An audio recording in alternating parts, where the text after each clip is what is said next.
Okay, so this one is for the ladies. This one's for the girls. This is for the girls in the room that are kind of sick and tired of this whole gender war thing. God damn it. All right, let's start over. This is for the girls that... All right, this is for... Damn it. Okay, so you clicked on the video. You like the title. First of all, thank you. Second of all, like, share, and subscribe. Do all the things to help grow my little community, as well as help share some more information that someone else may need right now. There is a lot of gender war politics, a lot of division between men and women at this stage in history, and I, quite frankly, am a little tired of all the blame gaming. Men are blaming women, women are blaming men, and it doesn't seem like it's going to let up anytime soon. So I thought that one of the ways it could probably move in a different direction at the very least is to identify and take accountability for ways to become a better woman. And in no way, shape, or form am I saying we should become better women to appease to men to get them to love you, or try to use this as a subtle way of manipulation. This list that I'm going to present is all based solely on things that you do just for you, so you could not so much feel better, so you can transform into the woman that you want to be. And in the femininity community, there's all this talk on how to become a more feminine woman, which to me is ludicrous because you were born a woman. You already know how to do that infinitely more better than any man could ever think that he would know. So then you would have to think, well, if I'm already feminine, what is holding me back from letting what I think is a weak part of me flourish? And a lot of times it's just fear holding this back, because no matter what other people will tell you, no matter what the feminists say, no matter what society keeps telling us about certain things that are inherently feminine, I'll say that much, they keep trying to tell us that somehow it is weak. Like rest, for example. Resting when you need to rest is weak. Being a nurturing force when you need to be a nurturing force is weak. Taking care of your relationships and building connections is not the way you're supposed to achieve your success. We've all heard it, and that's probably where the irritation goes for women nowadays, is they keep trying to tell us the things that make us inherently feminine are weak. And you have feminists who keep trying to stamp that out of you, and that you need to go to work, you need to work hard, you need to learn how to fight, you need to compete against men to become a better woman. And that is far from the case. There's certain ways and certain tools that I have found in myself that have helped me accept who I am and really thrive in that realm of femininity, we'll say. And overall, once I start implementing these ideas and rules, they have really helped me relax into my femininity. And that's all really you have to do. If you take away one thing, it's relaxing into what inherently makes you feminine and what inherently makes you a woman. Here are 10 things that I do as a woman to become a better woman. Number 1, getting rid of as much fast fashion as possible. I'm a Shein girly. I'm not afraid to admit that. I love me some Shein. I love a good $1 tank top. I love some $10 plastic denim, because it allows you to bulk buy. It allows you to get, if you have $100, you could get several outfits within that budget, right? Our dollars aren't stretching as far as they used to. So it just makes sense that fast fashion helped a need as much as you can for as little as possible. But then I started to see all the Shein clothes that I had, and if I had to be really honest with you, they just all started to feel very cheap. They was cheap clothes. But now that I'm just a little bit farther ahead on the journey, I'm starting to really care about what I put on my body. It just doesn't feel good anymore. It feels like trash clothing, to be honest with you. And I'm a bigger lady, so if anything that I have a gripe with the plus size market is that they just somehow seem to forget that we want to be cute and stylish. And I don't know if it's because they feel like fat people just can't be, or it's because fat people are always trying to hide and cover up bulges and lumps, and we're always trying to cover up our rolls. I don't know what goes on in the plus size market when they start making clothes for us, but it's a huge disconnect. Everything is just this, I don't know, it's just it's just not good. It can be really hard to find plus size clothing that fits, that looks good on your body, and that makes you feel like, wow, I'm keeping up with a trend. I think what I was trying to say is a lot of plus size clothing can look matronly. But yes, plus size clothing has a tendency of looking like it ages you, and I don't want that. But now, like I said, I'm a little further on the journey. I really don't want to or need to, number one, A, fit in, and number two, I don't really have the issue of fit anymore because I've lost about 40 pounds. So now I'm starting to see that I just want better clothes on my body. I want real fabrics, real materials, cotton, wool, silk. I hear that polyester is not all that bad. I don't have anything against polyester, but I don't know if people can justify charging so much for polyester, but I'm not the fabric girly. I'm not 100% sure on that.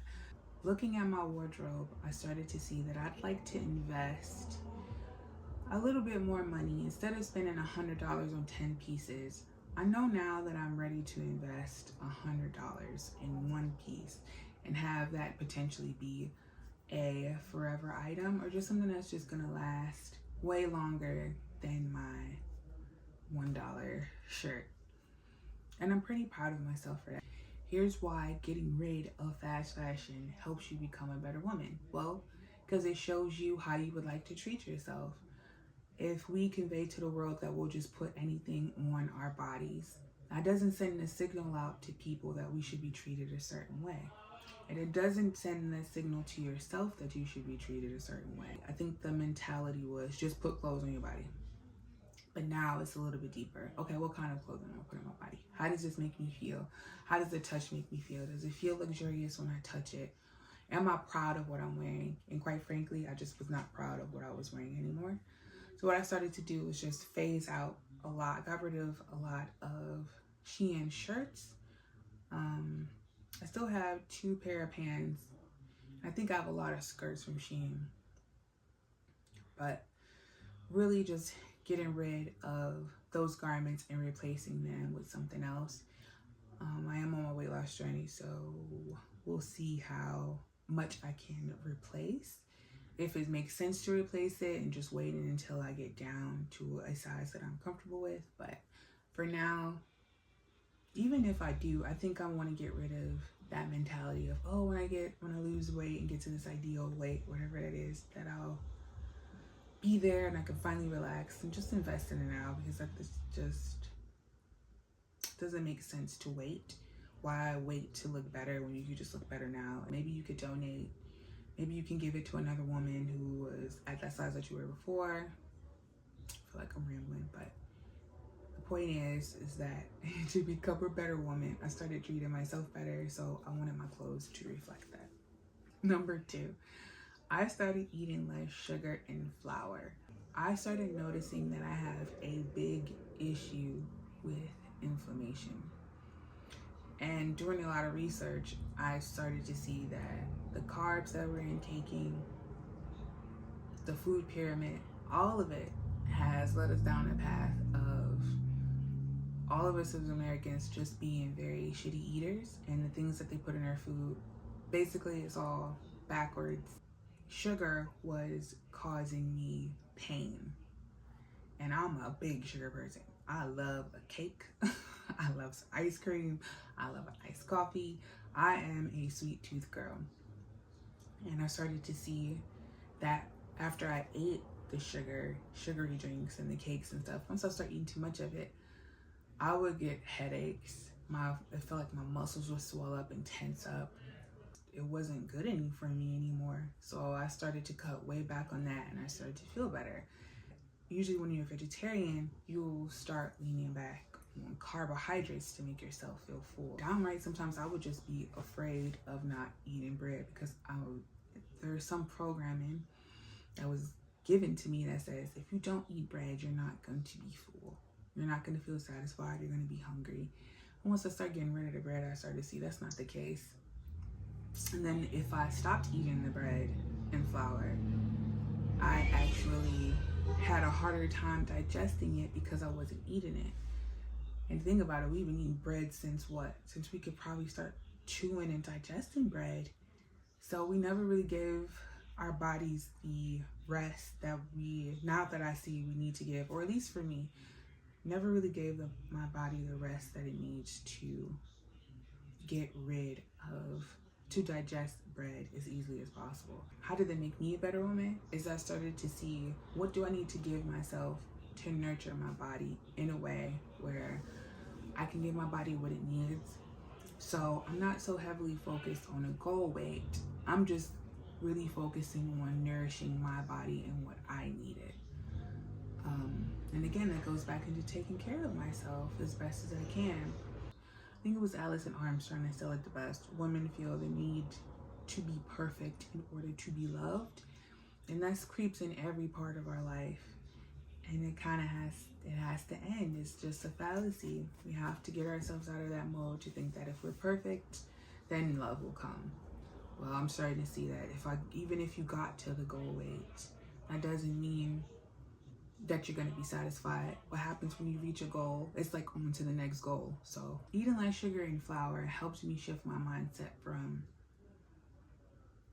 goal-oriented to enjoying the process, which meant nurturing myself, listening to my body when I started to have pain, seeing what I liked and disliked as far as food goes.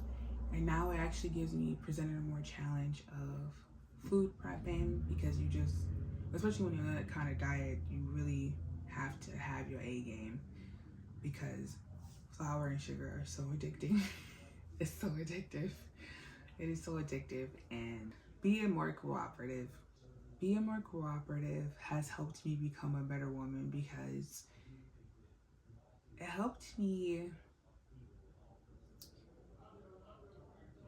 Being more cooperative has helped me become a better woman, because I started to see all the ways I was just masking how scared I was and how unsafe I was feeling. It helped me identify that when I started criticizing people's, let's say we all do it, you're driving down the road with your man and you are like, that's not the way that you get there. Or you're driving a little too close to the side of the road, right? So your initial thing is, do you always drive like that? Like, that is so unsafe. You need to stop driving like that. Drive a little bit closer to the middle. And that's just criticizing people. I mean, that's not the only person I've done it with, but what was at the root of that? I was afraid. We weren't gonna make it somewhere on time, and the food would be cold, and then I'm afraid of being disappointed, or I'm afraid that you're gonna hit the side of the road and we all gonna be in an accident. And it could be a whole bunch of things that you're afraid of and don't even know that this unconscious fear is coming up to the surface, but then it manifests itself as criticism or as you being difficult. By being more cooperative, I learned how to identify, okay, where am I afraid? And is this fear valid? And if this fear is invalid at this point in time, let it go and be quiet. And number two, if it is valid, if you see something, say, hey, I'm afraid. I don't know what's going on. This is why I'm feeling this way. More than likely, the people around you are going to want to try to make you feel more comfortable. And it teaches you how to trust the people around you. teach you how to trust yourself first and foremost. They teach you how to trust the people around you. And this helped me relax and let go of some fears that were just in my imagination. And it helps me be more honest with myself and others around me. Because now it's easier to say, and it's easier to identify like, oh, wait a second, I'm feeling scared, or I'm feeling uncomfortable, and I don't know what's going on. It helps you get to know yourself way better. So in that way, you can release the controlling aspect that a lot of us might be guilty of. Yep. Number 4, writing as many lists and plans as possible. I know we just got finished talking about letting go of control, but this to me isn't so much more control as it is giving myself a direction, a routine, a map in order to achieve the goals that I have been pushing off for myself. It helps me keep in track and in order what I need to do for the week or the day, so I can have a better productive life to show up for myself and others around me. So I always put laundry on certain days. If I have appointments coming up, I'm putting that on my calendar. I'm not just saying about a suit and my pants anymore. I'm not saying everything has to go in order to plan or this routine that I've set out for myself, but having the routines really made me feel better because it gave me the structure that I so desperately needed in order to get goals and tasks completed. It helps me stay focused on the mundane task, and also my work and career tasks, so I can keep focus on where I need to go. And I have accomplished so much more than just, winging it. Winging it is good for some things, but when it comes to your life, I don't think winging it is appropriate.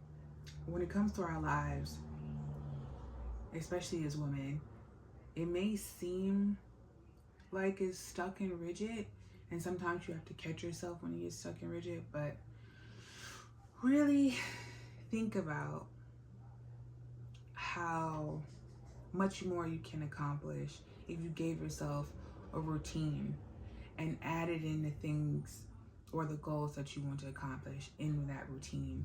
And now every little step that you put in, doing 10% of whatever goal, or maybe even 5% of every goal that you'd like to achieve, 5%, putting that in your schedule. And then when you look up, you've either completed the goal or mastered the skill, whatever it is that you're trying to accomplish, because that you put it inside of your routine every day and you didn't forget about it most days and you kept at it. Think how much farther you could go. If it's just doing your makeup every day, put it on the planner. If it is, make sure you put on a dress, put it on your planner. Write it down so you can see it, so you can achieve it. And that has helped me so much more in becoming a better woman. Number 5 is staying off my phone as much as possible. I have seen the wonders of what it is like of not being on my phone all the time. It has helped me accomplish things a little bit faster, more efficient. It has helped me realize exactly where I'm neglecting my life, because I'm not in la la land constantly feeding myself all the brain hormones that social media tends to give us, and constantly worrying about who's on the phone, who's not, what's going on, what's the updates, what can I look for. All those little social media chemicals that seem to be brewing in our heads all the time is released, and I can finally get off of internet land, because I feel like the internet is just another virtual reality that we have been introduced to and can't seem to get enough of. And I'm quite tired of it. And being off of social media helps me just disengage from the gender war and all these ideas that are implemented by people we'll never know, most likely never meet, and the influences from these strangers that are causing our lives to become all bland and all the same. to me, it's creating hive-think, and I was guilty of that. But once I started getting off there, I started building more of an individual, going back to more of an individual taste. I still take, don't get me wrong, I'm still really guilty of being on YouTube. But Instagram, Twitter, and TikTok, it just doesn't make me feel good to be on there at this point in time. YouTube is okay, but the constant searching for something, background music is something to play, is really taken away from my life. And I just think it's not adding, it's not expanding the life that I want to have. Now, you can make the argument, I'm a big YouTube University girl. I will, if I'm not on Google, I'll type it in YouTube and try to find my answer. And sometimes we forget that we need to avoid just feeding ourselves constant information, which leads to, what is that, analysis paralysis, or just sitting there not taking control of your own life. Like I said, it's good for some things, but to constantly have this consumption, there we go, that's the word I'm looking for. This consuming of information is not helping, and it's gonna hold you back. So that's why I stopped consuming that's why I stopped consuming and being on my phone so much out of my day. The ways that's helping me become a better woman, obviously, I am getting into a space where I create more than I consume. I do not want to be a constant voyeur of someone else's life. I want to be in control of my own life, fulfilling my own duties, not only to myself, but towards my family and the community around me. And this helps, obviously, because it takes you out of the perspective of you, and gets you into more of a broader sense of community. It helps you think about someone else other than you when you constantly consuming. I think that helps me become a better woman in that way. Number 6, give myself a bedtime. This one's pretty self-explanatory. I gave myself a bedtime because it feels good to just shut off and say I'm not available, and to focus my nighttime routines, taking my nighttime vitamins, doing my nighttime skincare, cleaning up. It's so nice to not have a distraction. And once I give myself the bedtime, I can wake up at an appropriate time in order to get my day started. Now, how did it make me become a better woman? It helps me establish boundaries with everyone around me. It helps me say, no, I'm not taking this on after a certain time. And it helps me to keep up with the boundaries that I set for myself. And it helped me feel better knowing that I was sticking up for myself, that I knew when to tell others no, and that people were abiding by that. And it helps me feel like, oh, I am powerful. I'm not a victim of circumstance. You just can't keep me up all night. I can say no to something. It helps me develop that. It helps you get out of the victim mentality and into the victor mentality. So give yourself a bedtime if you haven't. Try it out. I know it seems like we don't want to give ourselves a bedtime because our parents gave us a bedtime, but there was wisdom there. We need to learn when to go to bed, when to shut off, so we can feel rested and show up for the rest of our days as the best person we can be. Here's number 7. I refuse to argue with men. I will not argue with them anymore. Like I said, I'm not perfect, but I will just not engage in any arguments with them anymore. There's no need to argue with a man about what? Where is the argument trying to prove that you're right? Once I start feeling like I need to start proving I'm right, is when I start backing off.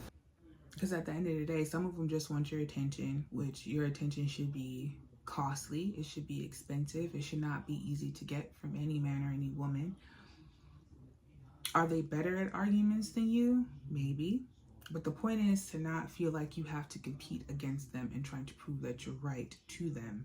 There's nothing to prove. It helped me become a better woman because I saw that I don't have anything to prove to them. They want you around them. They are coming to get you. So where is the argument? Where is the fight that you have to put up? There is no fight. You're just used to having to defend yourself because, at least for me, you feel small and you got to get your point across, and I am woman, hear me war.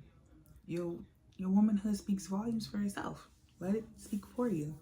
You don't have to argue with them. Argue for what? You want to make yourself feel like shit and say things that you want to take back or regret and get your blood pressure up? Well, you know, that's what they used to. They used to defending and fighting.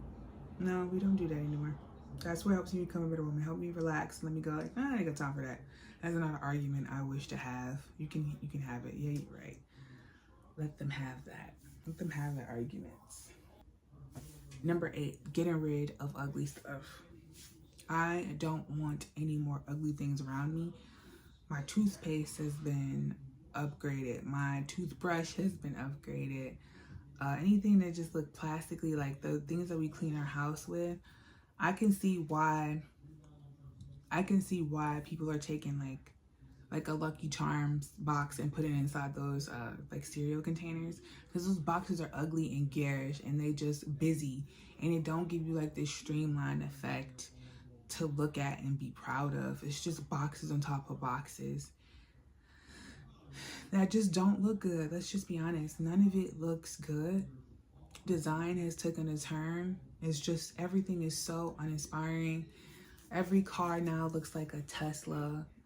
Remember how McDonald's and Wendy's, like all those places used to be kind of wonders of design, and they just kind of been robbed from us. It just doesn't look inviting. It don't look like you want to go into it and see it. They even design it to where they know people aren't sitting in their restaurants as often as they used to, and it's just made them kind of soulless. And I don't want to live in a soulless reality. I want to look at beautiful, well-made design things, because it just made me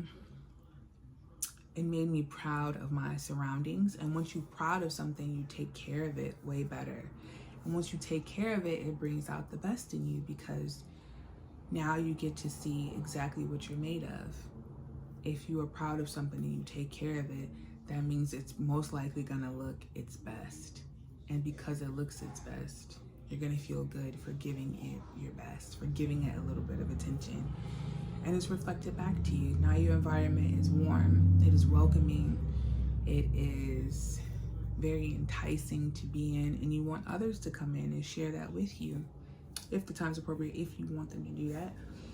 But how does it bring out the better woman in me? Is that I focus on beauty. I believe, I know that women are a beautiful species, and because you take the time to put beauty around you, you start looking at yourself and saying, well, where can I improve? How can I put more beauty onto me so I can reflect that into the world? Number 9 is taking more baths. I always loved being in the bathtub. It never stopped for me, but for a while we didn't have a bathtub that was suitable, that I wanted to be a part of anyway. It was small, it was old, so I didn't really want to take baths that often. I took baths when they were needed, but now I take more baths with a little Epsom salt. I turn off the lights. I don't really like harsh lights standing over me. Beaming down on top of me. I make it into a little ritual.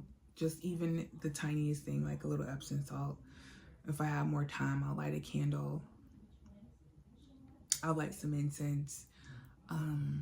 I'll put on some nice little soothing music. I really am partial to soothing jazz or like ethereal sounds. I'll put that on and just love on me while I'm in the bathtub, and I just sit there. I'm not trying to do nothing for at least 10 or 20 minutes. How did this help you become a better woman? Is that it helps you relax into who you are. Letting go and shedding those thoughts just for a little while just helps you relax into the woman that you are. Last and final one is probably cliche, whatever, I don't care. It helped me a lot. Number 10 is wearing skirts and dresses as much as possible. I am an alternative rock girly. I love a band tee. I love anime tee. I love wearing black. I love chunky boots. I love spikes. I love studs. I love skeletons. I love anything occult and spirituality. And sometimes that translates into wearing clothes. You can wear skirts and dresses as a quote-unquote goth or alternative girl. There's nothing wrong with that. But for me, it was the cargo pants constantly and the jeans and always kind of looking a little tomboyish. There's something about menswear clothing that made me feel powerful and in control and confident, but I was leaning on that too much of a crutch. To me, wearing a dress and skirt meant that we had a special occasion, that getting dressed up in a dress or skirt mean that there was something very important going on and you needed to look presentable. So it was more so wearing skirts and dresses was more so like a uniform. I wasn't treating wearing dresses and skirts as just an everyday part of being a lady.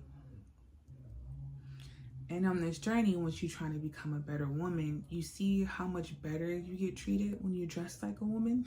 You see how much better you get treated when you wear a skirt and a dress and you look super feminine and you look very dainty, and people around you just start treating you with more kindness and sweetness. Even more than that, I was challenged to see, well, why aren't you showing up to your life in a way where every day is a special occasion? Every day is a reason to get dressed up because you celebrating yourself and you celebrating the fact that, hey, I'm a woman and I'm proud of that. I'm proud that I get to wear a dress. I'm proud that I get to put on makeup and do my hair in ways that the opposite sex wasn't really rewarded to be able to do so, primarily. And it just overall makes you feel good. It makes you feel a different kind of sexy. Dressing up like a boy made me feel one kind of sexy, one way kind of sexy. It made you feel kind of virile and it made you puff your chest out. But when you wear a dress and a skirt, it makes you feel like, I don't know how to describe it. Only a woman can understand how I feel. It made you feel like you were in flow. Like, I don't have to puff my chest out. I can actually calm and relax, and just me being me is more than enough. And I had to really settle into that, because wearing the dresses and the skirts kind of transform you into, oh, I'm just me, I'm just enough. And makes you slink around kind of like a goddess, to be honest with you. Like, yes, you are under my spell, aren't you? Whereas when I wore boy clothes, it just made me go, it made me feel more macho, I guess you could say. And wearing women clothes made me feel like, I'm just a dainty little flower in the wind, aren't I? But yeah, it helped me challenge me more to just show up for my life. My life was something to celebrate. My life was something worth getting dressed up for. No matter what the world might say, and no matter how the culture is dressing, it just made it more interesting for me. Made it more of a challenge. Even sometimes to this day, I'm just like, oh, can I just please put on some sweats? It's like, nope. Put on a dress, put on a little bit of lip gloss, and you march out there and you show them exactly what a woman looks like. So that was my 10 things that I do to become a better woman. This video might help someone, on their journey of becoming a woman. Not necessarily gearing towards the femininity community, but just becoming a better woman overall. So we can focus on what's really important here, and that's becoming better people ourselves, helping enhance certain qualities that we were naturally born as women, and to help bring that out, to help us blossom. And in turn, because we're helping ourselves become better women, we'll help other women become better women, and that'll have a natural domino effect, and maybe the world will become a better place. I don't know. I'm not doing it for the world to become a better place. I did it because I just wanted to improve on myself, so I could be at more at peace within me, rather than trying to do it for some outer reward. I did this for an inner reward, and I'm proud of how far I've come, and I can't wait to see where I'm going, and I hope that you could join me. So thank you so much. Until the next video, I'll talk to you later.